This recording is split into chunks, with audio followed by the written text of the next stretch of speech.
آزادی اس کا نام نہیں ہے کہ ایئر ہوسٹس بن کے 300 مسافروں کی 8 گھنٹے خدمت کرے، ہر ہوسناک نظر اس کا طواف کرے، کوئی اس کو کسی نظر سے دیکھے، کوئی کسی نظر سے دیکھے، کبھی کسی سے ٹکرائے، کبھی کسی سے ٹکرائے۔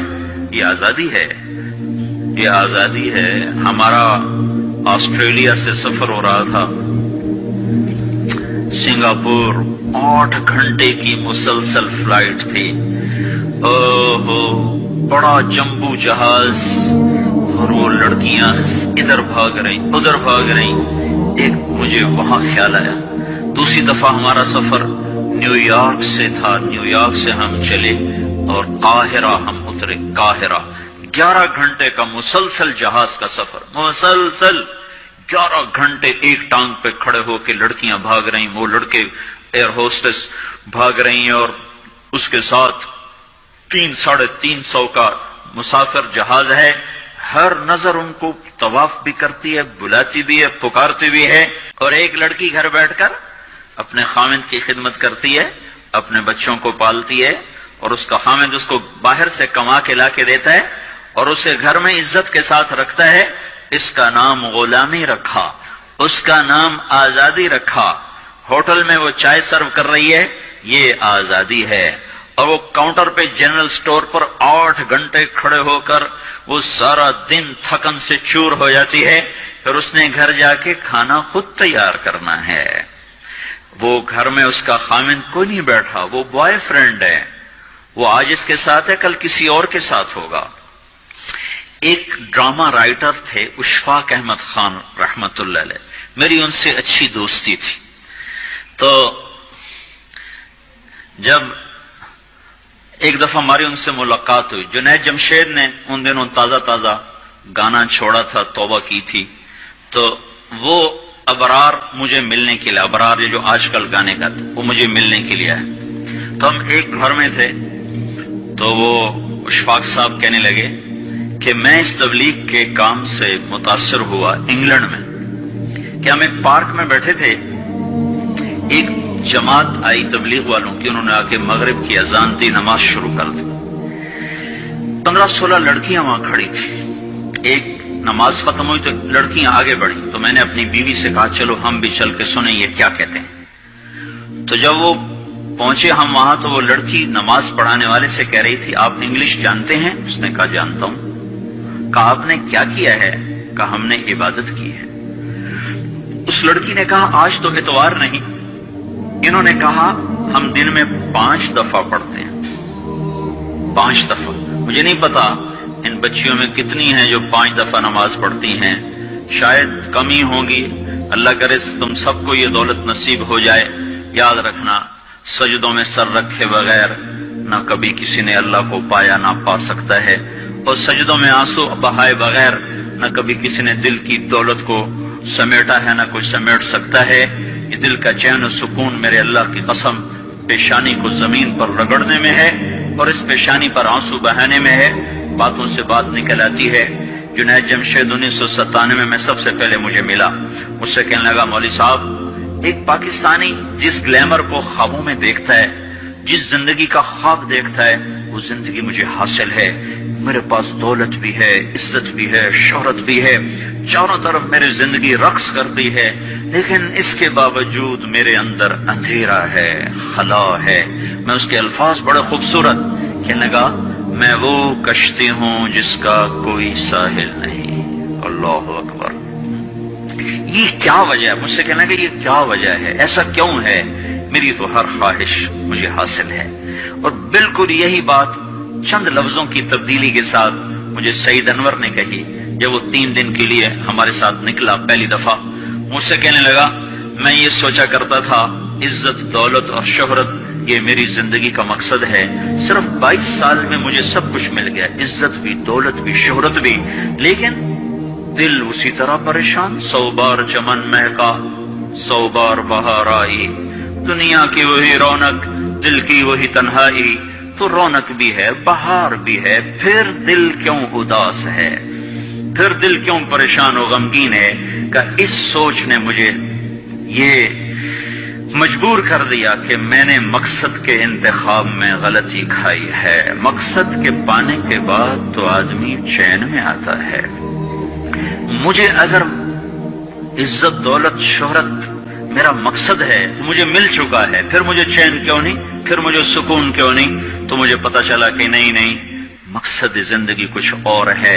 میں نے کہا شکر کرو تمہیں جلدی پتا چل گیا۔ بعضے تو زندگی گزار جاتے ہیں اور انہیں موت تک نہیں ہوش رہتا کہ میں کیوں آیا تھا اور میرا کیا مقصد تھا۔ جو لوٹ آئیں کچھ کہنا نہیں، بس دیکھنا انہیں غور سے، جنہیں منزلوں پہ خبر ہوئی کہ یہ راستہ کوئی اور تھا۔ چل چل تھک گئے، جب آگے پہنچے تو دیکھو غلط جگہ آ گئے۔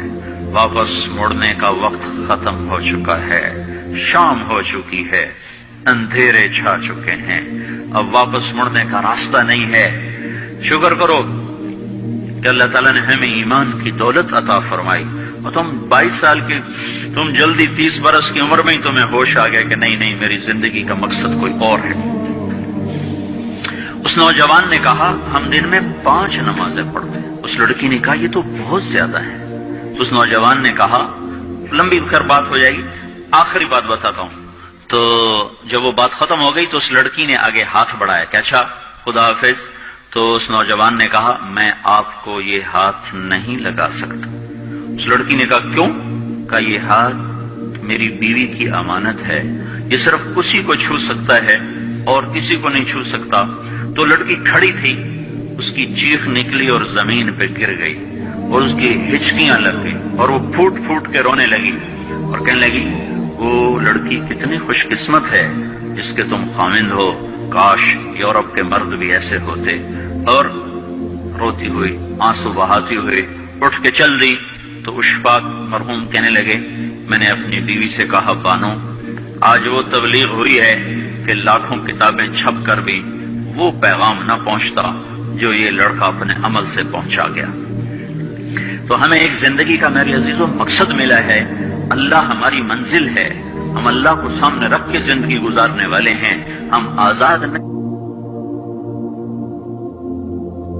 زندگی گزارنا یہ کامیاب زندگی ہے۔ تو کہیں ایسا نہ ہو کہ میرا اللہ کہہ دے وامتازوا اليوم ایھا المجرمون، ان کو الگ کر دو اور مجرموں کی صف میں کھڑا کر دو، تو پھر کوئی حال نہ ہوگا۔